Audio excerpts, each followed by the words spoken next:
available, and one and maybe two of them, or maybe even all three, were going to be out of the conservative bloc.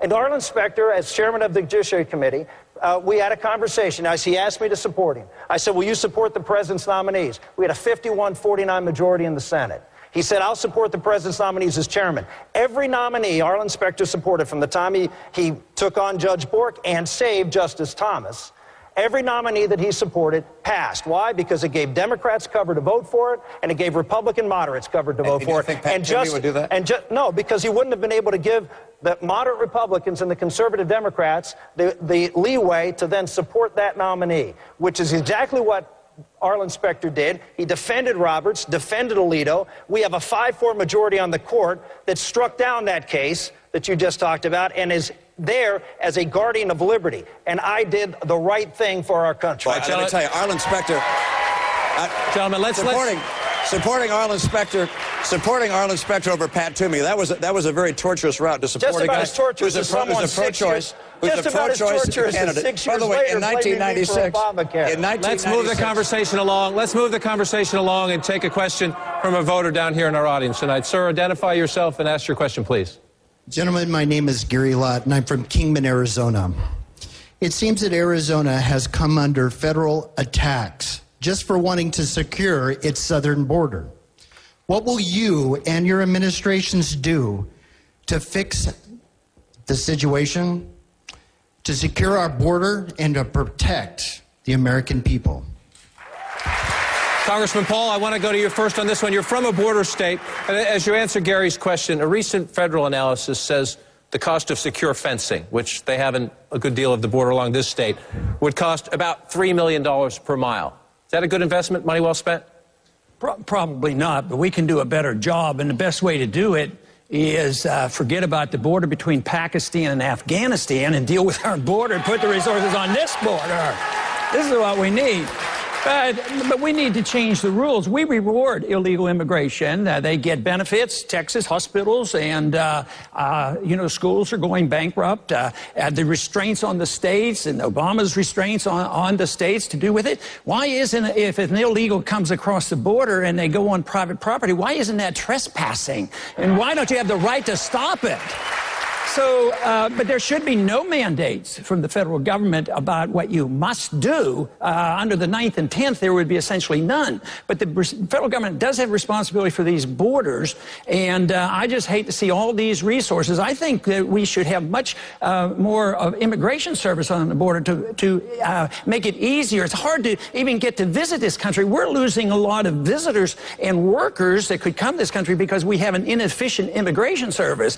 And then that invites the illegal. We have to deal, we can't endorse the illegal, but the program today endorses the illegal problems. And a weak economy is always detrimental too because of the welfare state. We have welfare at home and some jobs go begging. We have jobs going begging in this country in the midst of the recession. Has to do with the economy. You can't ignore the economy, but also the welfare state, allowing immigrants to come over and then get the benefits.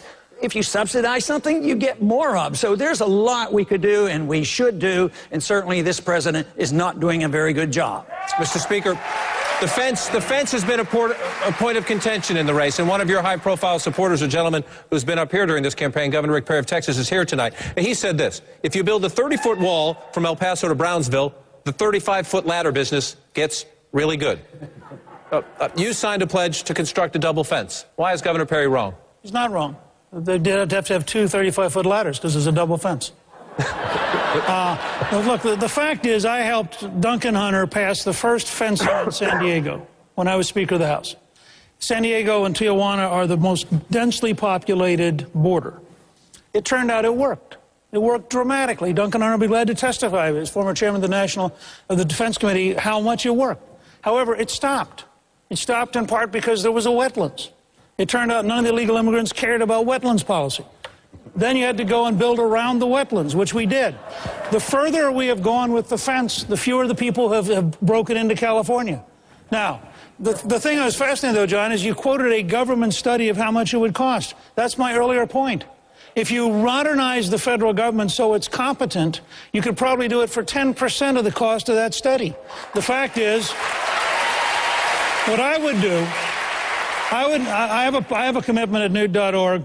to finish the job by January 1, 2014, I would initiate a bill that would waive all federal regulations, requirements, and studies.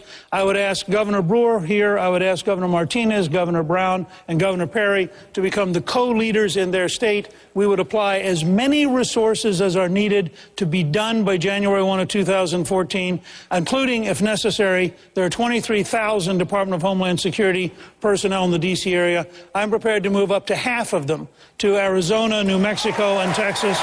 This is a doable thing. Governor Romney, the border security is part of the equation. What to do about whether it's 8 or 11 million illegal immigrants in the country now is another part of the equation. And Sheriff Joe Arpaio, who's with us tonight from Maricopa County, he's in the audience. He told me this week here in Mesa, these are his words. It's, quote, political garbage, if you will, to not arrest illegals already in this country. You've talked, Governor, about self-deportation. If businesses do their job asking for the right documents, the people will leave. But what about arresting? Should there be aggressive, seek them out, find them, and arrest them, as Sheriff Arpaio advocates? You know, I think you see a model here in Arizona. They passed a law here that says that people who come here and try and find work, that the employer is required to look them up on E-Verify. This E-Verify system allows employers in Arizona to know who's here legally and who's not here legally. And as a result of E-Verify being put in place, the number of people in Arizona that are here illegally has dropped by some 14%, where the national average has only gone down 7%. So going back to the question that was asked, the right course for America is to drop these lawsuits against Arizona and other states that are trying to do the job Barack Obama isn't doing,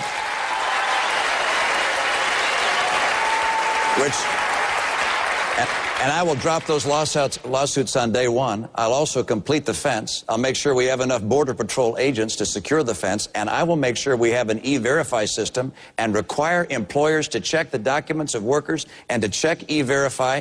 And if an employer hires someone that has not gone through E-Verify, they're going to get sanctioned just like they do for not paying their taxes. You do that, and just as Arizona is finding out, you can stop illegal immigration. It's time we finally did it. Senator Santorum, we've had the conversation about the border and the fence. Governor Romney talks about E-Verify, making sure businesses are doing their part of the equation. What about the individual? You said in our last debate, employers should be sanctioned. As Governor Romney just said, if they hire illegal immigrants, about a quarter of all workers in private households are undocumented. What about the homeowner who hires somebody as a household cleaning worker, as a nanny perhaps? Does that person, if you're going to be consistent, have enforcement across the board, should that person be sanctioned? I'm not going to require homeowners to do E-Verify. I think that's one step too far. But I think what we need to do is to give law enforcement the opportunity to do what they're doing here in Arizona, what Sheriff Arpaio was doing here before he ran into some issues with the federal government, which is to allow folks to enforce the law here in this country, to allow people who are breaking the law or are suspicious of breaking the law to be able to be detained and deported if they're found here in this country illegally, as well as those who are trying to seek employment. This is enforcing not just upon the employer, but on those who are here illegally and trying to do things that are against the law, like seeking employment here. It's a tough policy question, obviously, and this state has been part of the driving force. It also becomes, especially for four gentlemen who would like to be the next president of the United States, it's a difficult political question in the sense that the Latino population is the fastest growing demographic in our country, and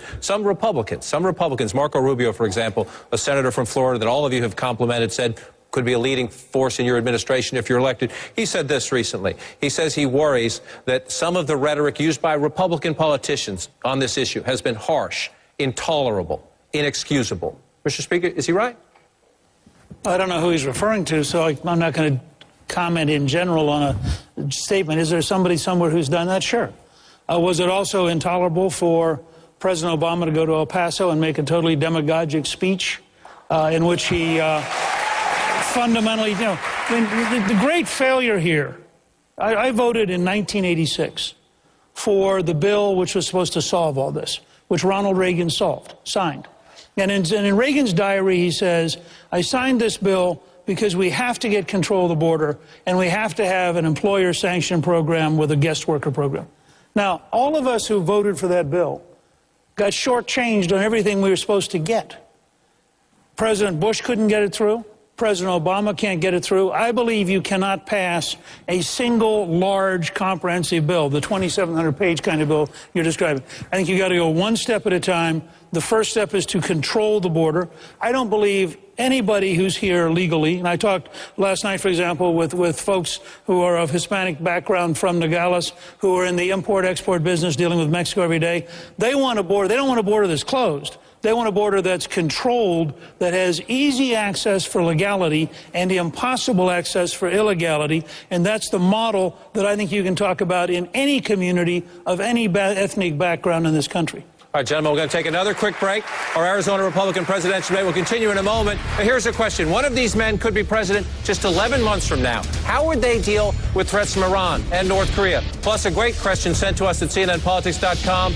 Define yourself using one word, gentlemen, and one word only. Can the candidates keep it that short? Stick around and find out.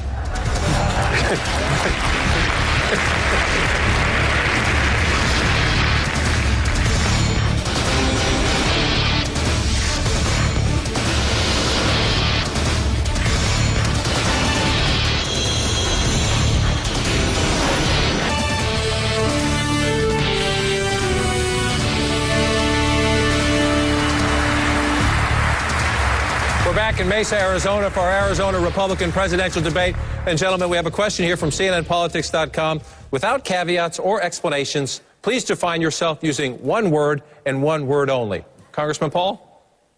Consistent. Senator Santorum? Courage. Governor? Resolute. Mr. Speaker? Cheerful. Right.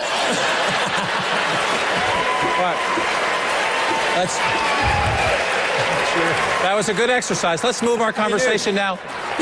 Let's move our conversation now to the important responsibilities one of you gentlemen could have in just 11 months as the Commander-in-Chief of the United States. And Governor Romney, I want to ask you first. 11 months from now, if you're successful, you would be our Commander-in-Chief. The Pentagon recently announced plans to open up 14,000 new jobs to women, putting them closer and closer to the front lines of combat. Senator Santorum says he has a lot of things. He sees a lot of things wrong with this. What do you think? I would look to the people who are serving in the military to give the best assessment of where women can serve. We've had over 100 women lose their lives in the conflicts in Iraq and Afghanistan. I was with Governor Bob McDonnell. His daughter has served as a platoon leader in Afghanistan. He said that she doesn't get emotional when she faces a risk. He's the one that gets emotional as she faces that kind of risk. And I believe women have the capacity to serve in our military in positions of significance and responsibility, as we do throughout our society. I do think that the key decisions that are being made by this administration, by President Obama, however, relating to our military, are seriously awry. This is a president who is shrinking our Navy, shrinking our Air Force, wants to shrink our active duty personnel by 50 to 100,000, is cutting our military budget by roughly $1 trillion. The world is more dangerous. It is not safer. North Korea is going through transition. The Arab Spring has become the Arab winter. Syria is in flux. And of course, Pakistan with 100 nuclear weapons or more represents a potential threat. Northern Mexico is a real danger area. I mean, looking around the world, you have Hezbollah in Latin America and Mexico. I mean, we face a very dangerous world. The right course is to add ships to our Navy, to modernize and add aircraft to our Air Force, to add 100,000 troops to our active duty personnel, and to strengthen America's military. I want to get to some of the hot spots Governor Romney just mentioned. But Speaker Gingrich, on the question of a more prominent combat role for women, good idea or bad idea? Well, I think it's a misleading question in the modern era. You live in a world of total warfare. If you are anybody serving our country in uniform, virtually anywhere in the world, could be in danger at virtually any minute. The truck driver can get blown up by a bomb as readily as the infantryman. So I would say that you ought to ask the combat leaders what they think is an appropriate step, as opposed to the social engineers of the Obama administration. But everybody needs to understand, and by the way, we live in an age when we have to genuinely worry about nuclear weapons going off in our own cities.